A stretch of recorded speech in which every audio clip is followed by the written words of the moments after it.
What's up, everybody, and welcome to this week's edition of DaVinci Cases.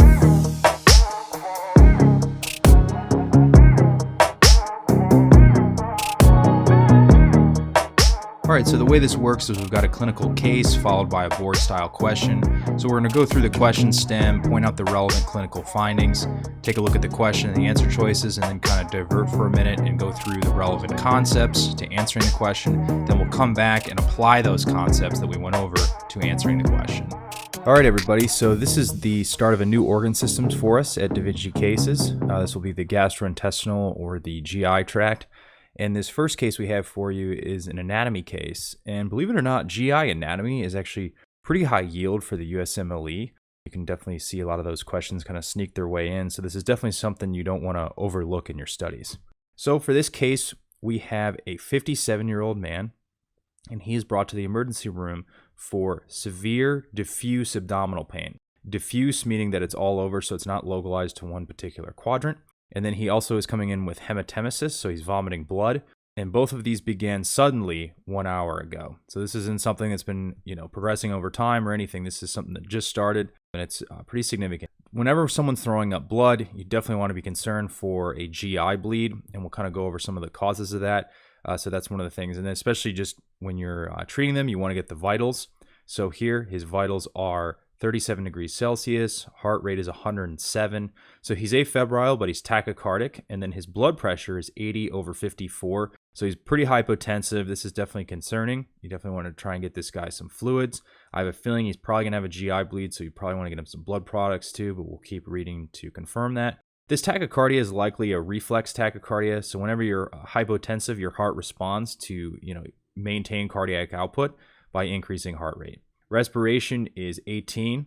O2 sat is 98%, so he's still breathing okay. At least his respiratory status is stable.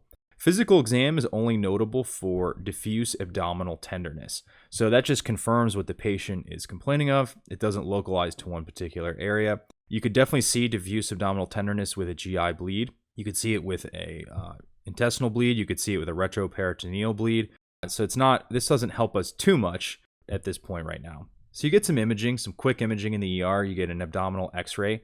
This reveals no abnormalities. Now, abdominal x-rays are somewhat limited in their ability. Definitely a CT is much more valuable, but it can tell you a couple quick things.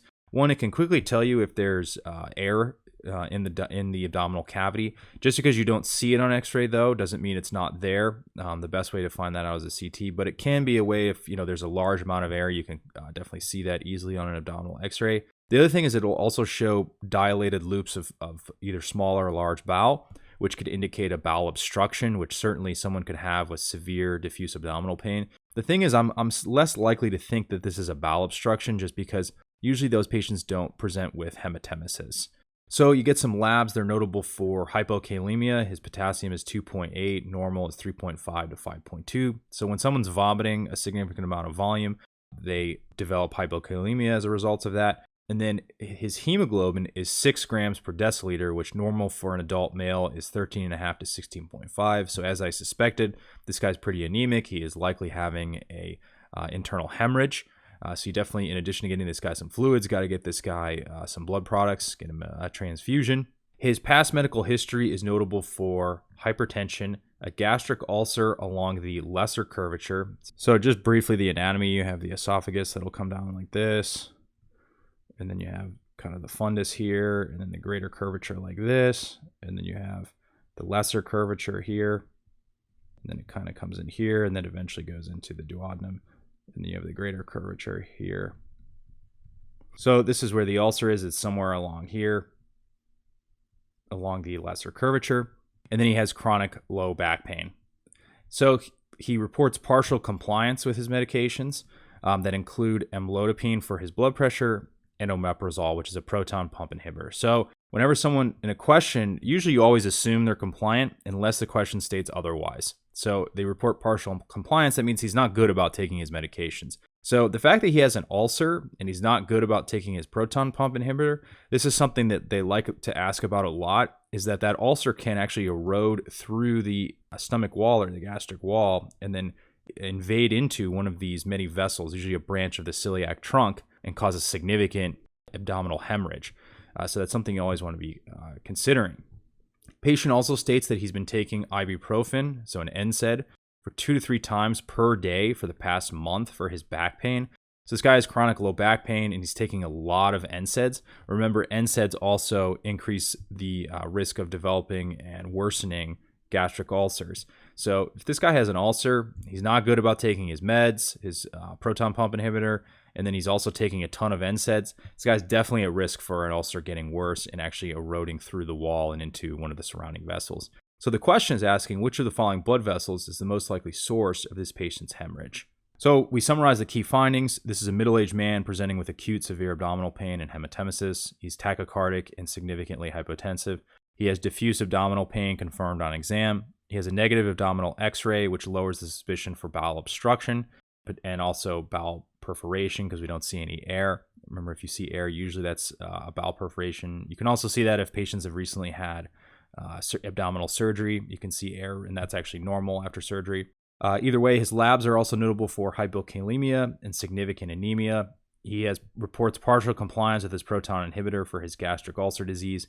He has significant recent NSAID use for his chronic low back pain. So overall, this patient is at risk for complications of his gastric ulcer. And so the assumption here is that the gastric ulcer has eroded into a nearby vessel, causing a significant acute hemorrhage. So this question is really getting at which artery or which branch of the celiac trunk is most likely to be affected by this patient's gastric ulcer.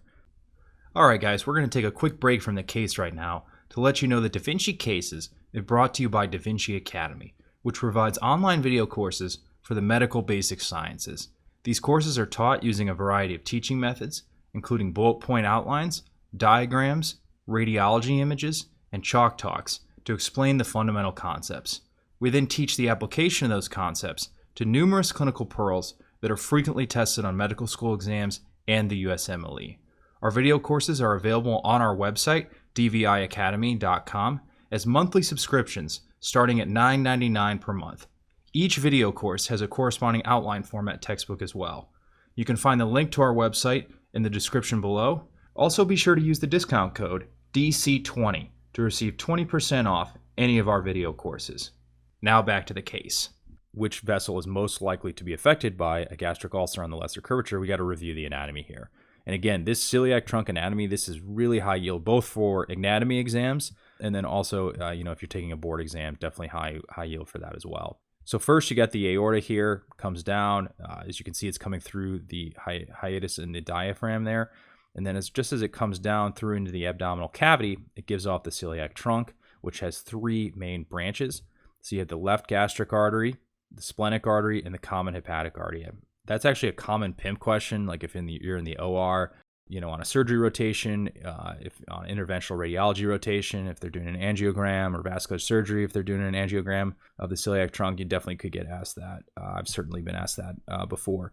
So the left gastric artery, you can see it coming off here, and then it actually swings out here and gives branches all along the lesser curvature here, and then it also provides to the more proximal portion here. It provides a lot of the blood supply here. And then you have the splenic artery, which comes off. So the splenic artery comes off and travels kind of posterior to the stomach and then comes out here to the spleen, as you can see here. The common hepatic is the third branch here of the celiac trunk, and so it comes off here, and it's kind of in the name. As you can imagine, it's going off to give branches to the liver, which you can see here is kind of retracted in this diagram. So the esophageal artery, as we show here, this comes off the left gastric artery, and this kind of goes up and supplies this GE junction and parts of the lower portion or inferior portions of the esophagus. So you have the right gastric artery, which anastomoses with the left gastric artery, and we've indicated that here with this star here and this red star here. The right gastric artery usually comes off of either the proper hepatic or the common hepatic artery. As you see here, here's the common hepatic artery traveling in here. And then, as I said, it gives the proper hepatic. So this right gastric will come off one of those. And the key is that it forms an anastomosis and provides a nice rich blood supply all along the lesser curvature here. You can probably guess the answer already here is that if you have an ulcer along this lesser curvature, it's probably going to invade into this left gastric artery. As you can see here, branches of that left gastric artery. So just for completeness sake, we'll go through the rest of these vessels. The gastroduodenal artery also usually comes off either the proper hepatic artery or the common hepatic. As you can see here, it comes off just distal to the right gastric artery origin. comes in here, and then it kind of travels posterior to the pylorus and the duodenum. We'll show you a better image of this on the next one. And then it comes out here, and it actually terminates into two arteries, the superior pancreatico-duodenal artery and then the right gastroeploic artery.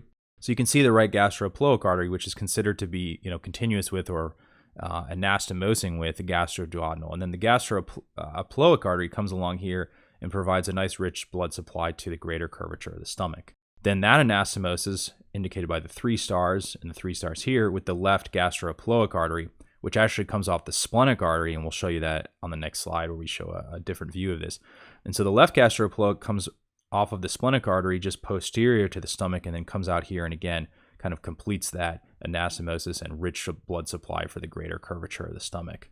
So this is just a posterior view. This is literally like if you grabbed the stomach down here and pulled it up. So this is actually the posterior portion of the stomach. This is what would have been facing here in the previous diagram. And so you can see that here's the pancreas here, which would be just posterior to the stomach. Here's the duodenum here, which is traveling in here. And then here's the spleen right here.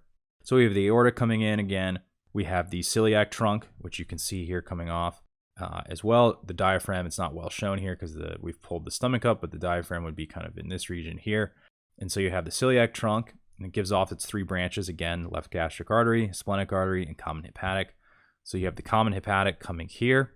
Common hepatic gives off that proper hepatic, which is going to go to the liver. Then you also have the gastroduodenal artery, which you can see really nicely here comes and travels posterior to the duodenum and posterior to the pylorus, and then eventually coming out here and giving rise to that right gastroeploic artery, which then comes around here and gives a nice rich blood supply to the greater curvature. Then you have the left gastric artery, which you can see here as well, and comes up and supplies this lesser curvature here.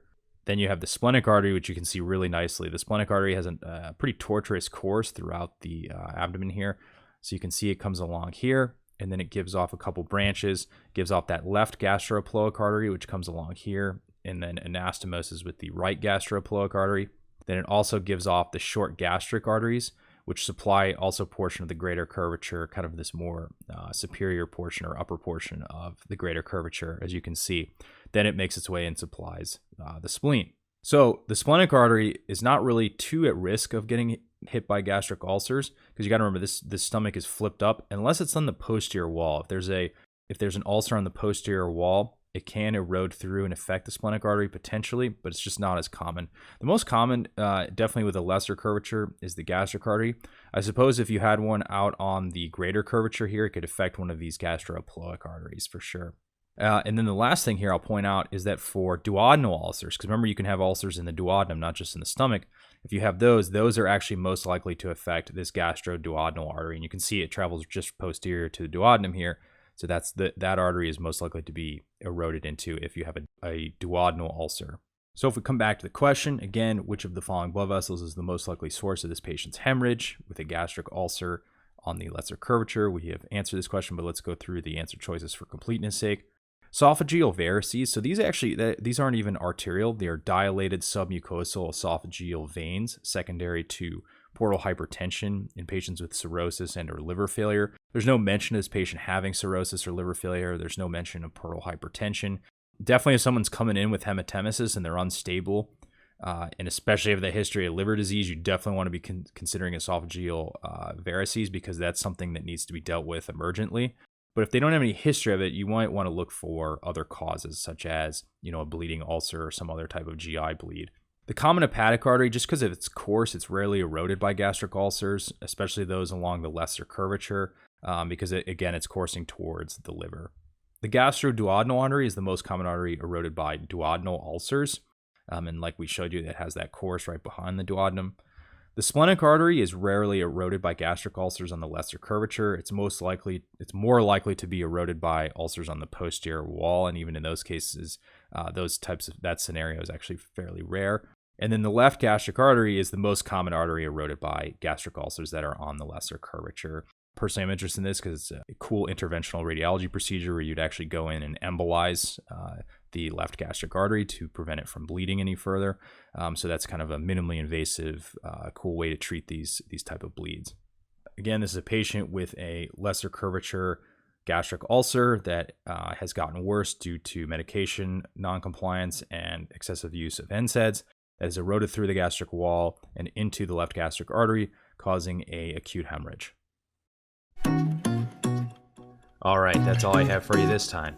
Be sure to check out all the DaVinci Cases videos available on our YouTube channel and our website, dviacademy.com. The PDF notes for every DaVinci Cases is also available on our website. Also be sure to check out our podcast, The DaVinci Hour, where we interview attendings and residents across medicine to learn more about their experiences, their specialties, and to get their insights on navigating a career in medicine. You can find the DaVinci Hour podcast on our website or any platform where podcasts are found. Lastly, you can find all of our video courses and corresponding outline format books on our website. Don't forget to use the discount code DC20 for 20% off.